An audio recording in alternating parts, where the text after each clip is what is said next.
Welcome back to Tarot by the Bay. I'm David. It's Thursday, May 18th. I want to do a quick reading on the Mifepristone case that's currently being heard by the Fifth Circuit Court of Appeals in New Orleans, Louisiana. In reading about this case, it appears that it's a three-circuit panel that's been questioning members of the Justice Department and the lawyers who are bringing this case to suspend sales or prevent sales from happening in Texas, I think it was. Plus, not wanting it to be available by mail and such. I was trying to read the article yesterday or the day before. I couldn't get through it. I was getting so angry reading it. A little bit of a background. I do work in the pharmaceutical industry. I am well aware of the FDA and have had many interactions with them. And they are many things, but they are definitely professional, and they're doing the best they can with what they've got. No, there's never enough resources for these government agencies. But to have some state come by and say, the FDA made a ruling 20 years ago and we don't think it's valid, so we want to throw it out. Who the hell are you? You know, maybe it's because it's the scientist to me. It's like, you're a politician. You're coming in here and telling the scientists that their science wasn't good. Who the heck are you? Whatever, dude. So again, I have a bias here. So if you're a strong MAGA supporter, or you have really strong anti-abortion positions, you may not want to watch this reading. I'm probably just going to aggravate you. Just a trigger warning. I'm very much a pro-choice type person, and I buy into the arguments of pro-life. If you're going to be pro-life, that means you're against the death penalty. That means you're pro SNAP programs and feeding children and making sure that they have access to education and healthcare throughout at least to age 18, right? And if you're pro-life, you want people to survive, and not only just survive, but thrive. You want to help homeless people who are living on the streets. You want to help people. Pro-life is a beautiful thing. It's not what our country thinks of pro-life. Generally speaking, and if you really want to get down to brass tacks, the quote-unquote pro-life movement, it's pro-birth. What they want is it's anti-sex, pro-birth.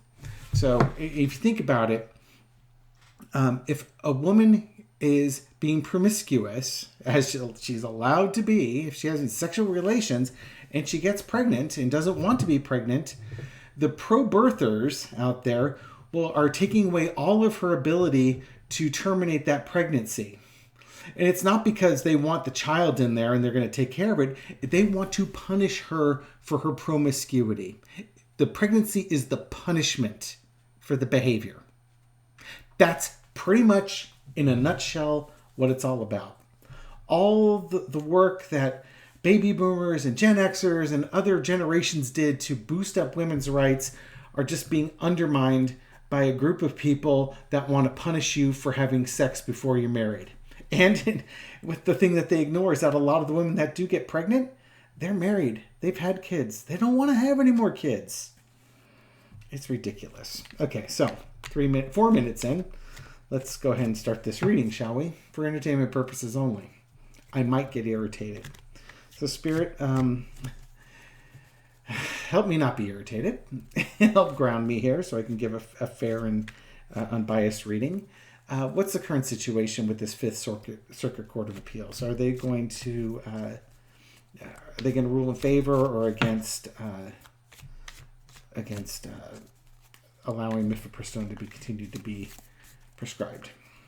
Let's see what the cards have to say. Okay, some sort of justice, coming forward with new ideas, strong ideas, a big push. Normally, I would consider that to be a good thing. And then moving out of troubled waters to calmer waters.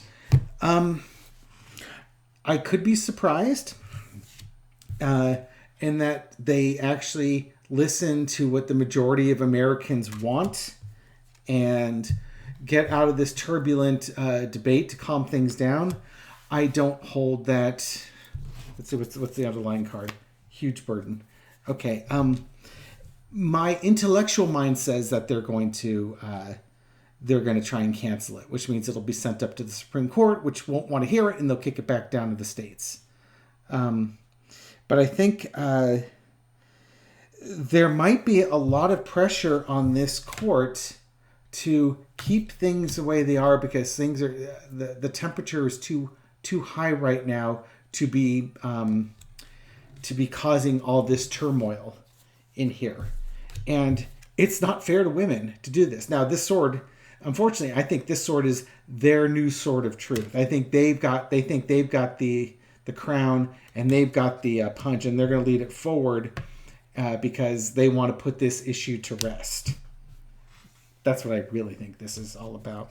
And again, underneath it, it's a huge burden card. This thing's going to be important. So in the past, it's been juggling. Literally, the dog caught the car type of incident. Women's reproductive rights have been decided case law with Roe v. Wade that was recently overturned. And again, you've got this water, this tumultuous water. And now there's this opportunity to really roll things back, going from the high part down to the low part, trying to roll back 50 years or more in this thing. And that's in the past. What's the current situation? Backroom dealings, money. I'm wondering if, and it's the three people too. So this could be a 2-to-1 decision. As it could be all three coming together, but you've got the two people definitely working together, and then one other person. So I think this 3-court panel will either be unanimous or 2-for-1 with their decision. My guess right now, I'm still going with my intellectual mind, is that they're going to go with the decision of outlawing it. But no, I hope I'm wrong. Overarching energy is the 4 of Swords. It's the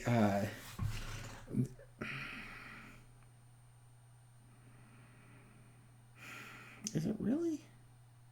It's things are going to be calm for a while. I think no matter what decision they make, it's going to go to the Supreme Court. So all they have to do is make a decision, and then they're done, or they're done for a while somebody else has to do the heavy lifting.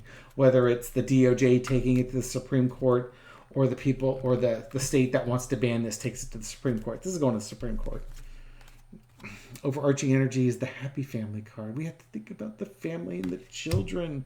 That's who we have to think about.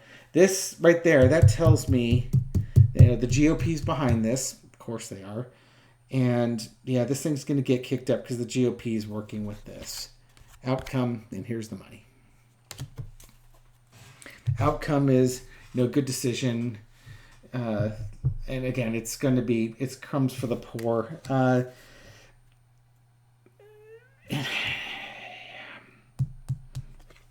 The court might have maybe they don't do a full ban, maybe they do a partial ban of some sort. Maybe they throw these poor women a crumb here. It's like, we're not totally leaving you out in the cold.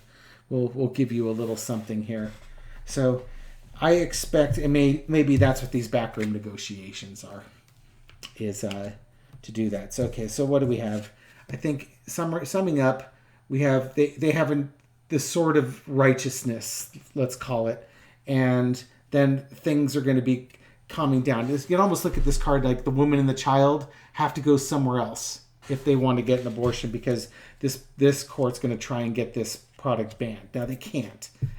They can't. They're not allowed to, which is why it's going to go to the Supreme Court. There's been a lot of juggling. There's been a lot of turmoil caused by this. There's people working in the background. These could be the judges. I think two of them are united. One person's maybe not so sure, and there could be some backroom dealing and some compromise that's done in there. Once they make their ruling, they're going to just relax because it's going to the Supreme Court anyways. They're excited it's going to the Supreme Court because it's loaded with Federalist Society appointed judges who are not women's reproductive rights friendly, as brought to you by your friendly neighborhood Republican Party. And there could be a little bit of a compromise that are given to the poor women here while we're waiting for the Supreme Court to come in. But I think it's going to be cold comfort. Again, this is a really huge burden, not only for women in general, definitely a huge burden for women in general, but even for these justices, because they have to take such an extreme position.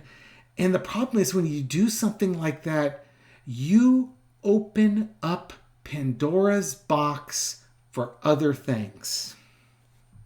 Imagine, if you will, if a California judge decides to ban Viagra because, FDA approved it too quickly. It was a heart drug and people use it recreationally. Now what all these old geezers going to do that want to, hit up their trophy wives? Disgusted. Okay, so I expect that they're going to rule in favor of banning it. It's going to go to the Supreme Court, and we'll have to see what happens next on that one. Thank you for watching this reading. Hope you enjoyed it. Leave me comments if you have opinions. I imagine this one will have a lot of opinions on it. I sure have opinions on it. And I'll catch you on the next video. Take care.